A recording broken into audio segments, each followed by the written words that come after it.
नमस्कार। तो आज वर्ल्ड हार्ट डे है जो कि 29 सितंबर को हर साल बनाया जाता है। वर्ल्ड हार्ट डे के उपलक्ष्य में मैं आज doctor Anshul Agarwal, consultant endocrinologist, Vinayak hospital Jhansi से आपके समक्ष बीपी के बारे में कुछ बात कहना चाहता हूँ। तो अगर बीपी की बात करें तो यह पाया गया है कि करीबन 7 में से 1 को बीपी की प्रॉब्लम है। और यह भी देखा गया है कि जिन जिन को बीपी की समस्या है उनमें से कुल 50% ही ऐसे लोग हैं जिनके बारे में जिनको पता है कि वाकई में उनको बीपी की प्रॉब्लम है।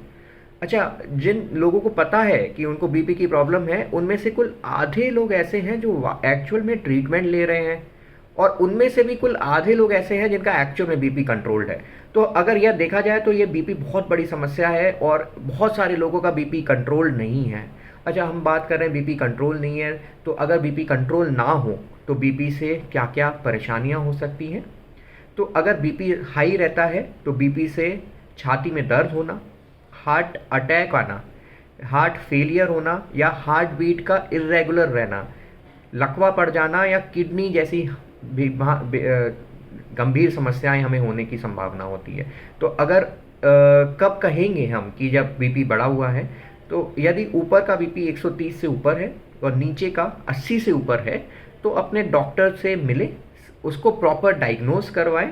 यदि बीपी की समस्या प्रॉपरली डायग्नोस होती है तो डॉक्टर के परामर्श से दवाइयों का सेवन करें। नेचुरल तरीके जिनसे बीपी को कंट्रोल किया जा सकता है ये मैं आज बताना चाहता हूँ। तो बीपी को जो कंट्रोल करने के लिए नमक का सेवन कम से कम होना चाहिए। जो बोलते हैं कि 5 ग्राम प्रतिदिन का से भी नमक का सेवन होना चाहिए, कम होना चाहिए। यानी कि 5 ग्राम यानी कि एक छोटी टीस्पून से का सेवन पूरे दिन में हमें नमक का सेवन करना चाहिए। इसके अलावा saturated fatty acid, saturated fatty acid किस में होता है, जैसे कि घी, बटर, चीज़ जैसी चीज़ों को कम से कम रखें।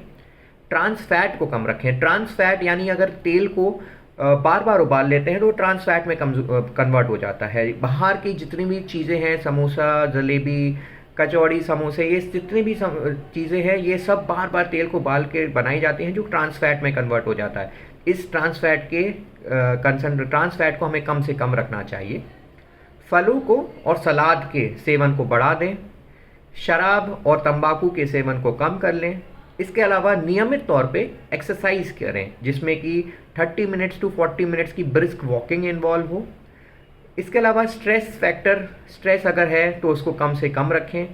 प्रॉपर स्लीप लें। अगर हम ये सारी चीज़ें करते हैं तो नेचुरल तरीके से हम बीपी को काफ़ी अच्छे तरीके से कंट्रोल कर सकते हैं। इसके बाद भी अगर बीपी बढ़ा हुआ रहता है तो डॉक्टर की सलाह से नियमित तौर पे बीपी की दवाइयाँ को सेवन करें ताकि आगे चल के हमें बीपी से रिलेटेड कोई कॉम्प्लिकेशन होने के चांसेस ना रहें। धन्यवाद।